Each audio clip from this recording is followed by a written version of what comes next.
And the Bank of England is the latest regulator or central bank across the world that has raised interest rates to highest level since 2009. It is hiking interest rates by quarter point to 1%. It is to counter inflation, which is now heading above 10% in the UK.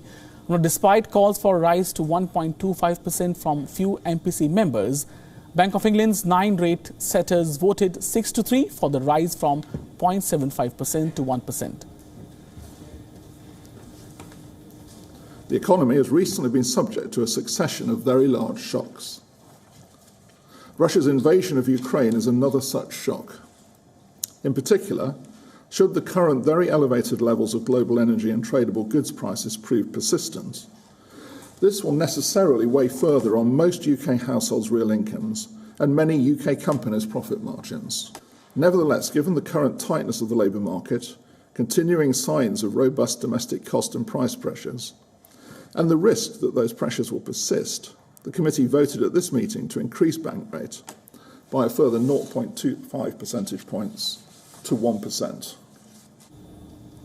And the pound fell by around a cent against the dollar to just under $1.245. British government bond yields jumped briefly but soon fell to a day's low as investors digested BOE's policy statement. The Bank of England said it was also worried about the impact of China's pandemic lockdown policies, which threatened to hit supply chains again and add to inflation pressures. Bank of England said inflation in Britain would peak later than in other big advanced economies due to Britain's cap on household energy tariffs, which saw bills jump 54% in April and which Bank of England thinks will rise a further 40% in October.